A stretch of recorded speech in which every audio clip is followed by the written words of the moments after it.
Well, good evening. Video's a little bit late tonight. Had a couple funerals that I had to attend. Best friend's mom passed away. Went there on Friday night. Had another one Saturday morning. So I've been trying to play catch up on everything this week. So I apologize for the shortness on all the posts and the responses that I typically would put in. But I just had to respond to the professor's video response. And yes, I did make it to minute 6. So if you give me a few minutes, I'll see if I can't respond to your minute 6 questions. The one thing that I think that got me on the post itself was the idea of grace being absolute.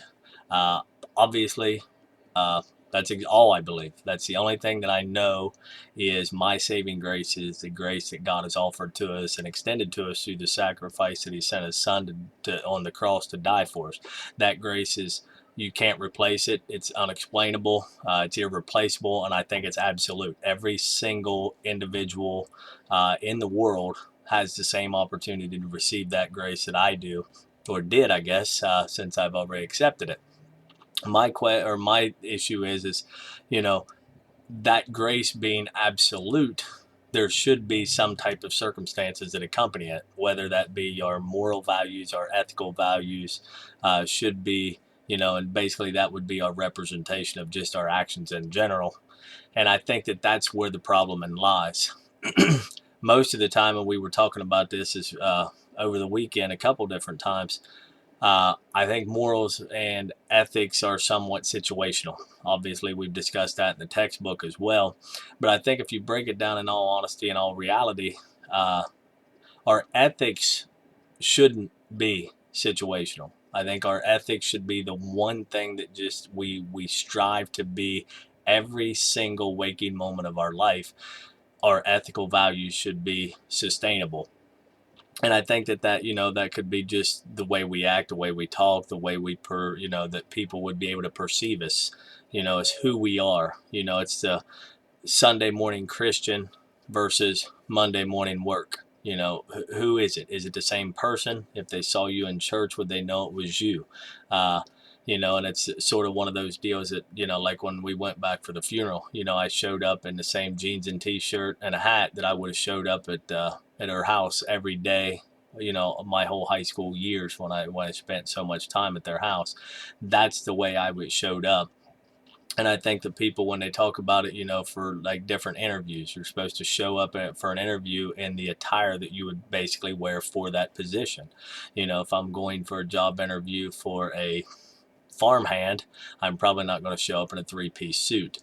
To me, those types of decisions, in a sense, are not exactly, but yet perceive, or they could be perceived as who our ethical values are. Who are we when people see us? You know, I try to be that same person on Monday through Saturday that I am on Sunday. It's a struggle, and I'm sure everyone else has the same struggles because obviously we are human and we have to live in the world, or we have to be in the world. We don't necessarily not supposed to live in the world, but we have to be part of the world. But the one thing think too is our moral values seem to be flexible. I think that basically our moral values adhere to the situation that we're faced in. In Sunday school this morning, I was talking about death and suicide. With the two recent deaths that I had, the one of my best friend's mom and another guy that's in our Sunday school class here at church. We had that deal, and then there couple well earlier in this year when my uncle took his own life through suicide. It was a topic that just basically been weighing on me all along, and I think that when we look at that, we look at what type of value do we place on that. Death is infinite. you know and you see different things going on like that, but those are choices, not necessarily the actual natural death, but suicide, that is obviously a choice that was made. But when you look at it, what moral value was placed on that decision? What ethical value was placed on that decision? And it's been some difficult times dealing with that, and we'll move on from that because it's just something that I've talked to God about, trying to figure out and understand exactly His purpose in this thing. But I think that if you read on the post down below, Catherine's post here was Kyle, and he talked about the analogy of lifting weights. And I think that's the one thing that I think is just incredible analogy to this situation is, in order to build our morals and ethical values, I think that we tend to try and just, shoot for the moon out of the gate and expect that to stick. Well, I think Kyle had it right when he sat there and said he used the analogy of lifting weights. I think that's what we need to do. It's the little steps. It's like I'm going to lift 10 pounds a day for the next year, and then I'll take a step up after that. I'm going to condition my body to be able to lift that 10-pound weight every single day for 1 year. And then at the end of the year, my body will be so trained that it'll be able to lift that 10-pound weight without even an ounce of effort. I mean, it's the same thing that I tell my daughter with basketball. Until you shoot that same free throw 1,000 times a day and train your body to make that shot, you'll never make it consistently as you could. So basically just that little bit of tiny steps, taking those little things and just making them big things, is the conditioning that we need to do to make this better. Sometimes fighting the fight against abortion is not what we need to do right out of the gate, but yet just defend who we are from a Christian standpoint. That may not be enough for someone to hush the debate on that, or possibly even biblical debates. I mean, I've told my Sunday school classes year after year after year, you don't debate the Bible, because one wrong interpretation or one wrong word in a verse could completely change it. And therefore, someone's going to catch you and say, well, such and such Christian said that this is what that verse means, when, possibly it was just an innocent mistake that, you just used the wrong word, or maybe was nervous at the point. But I know the one thing, too, that Catherine put in her post was about listening to the Holy Spirit. 2 years ago, I wouldn't even know what she's talking about. I mean, I, born and raised in church, know exactly what you're talking about, but to say I had heard that voice would have been absolutely not a clue. Never heard it, don't know what I'm listening for. Recently, I hear him all the time. He tells me a lot of things all the time. A lot of times they're in disbelief. I can't believe that you expect me to do that.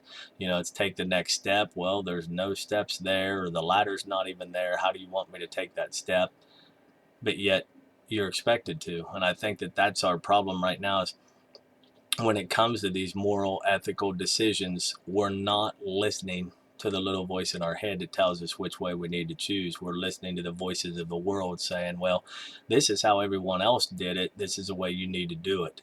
And we just have to learn to stand our ground, defend who we are. And, Paul said, you're going to be persecuted for your beliefs, persecuted for your faith.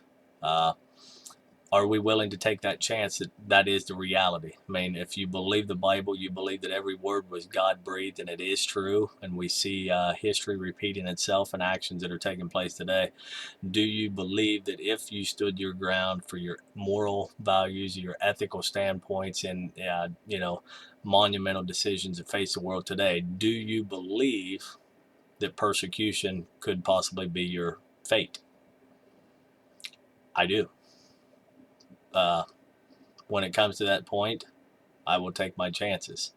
But at this point, I mean, not listening can't be helpful. It's not making the Christian world anymore. It's making us lax. And that's why most of these decisions are taking place. So sorry for the 9-minute video, but there was really a lot of stuff I needed to get through there. And hopefully somebody will read it and kind of give me a response back, or even listen to Catherine's response and give her a response back as well, because I believe that she did have a lot to say. So have a good evening. We'll talk to you again next week.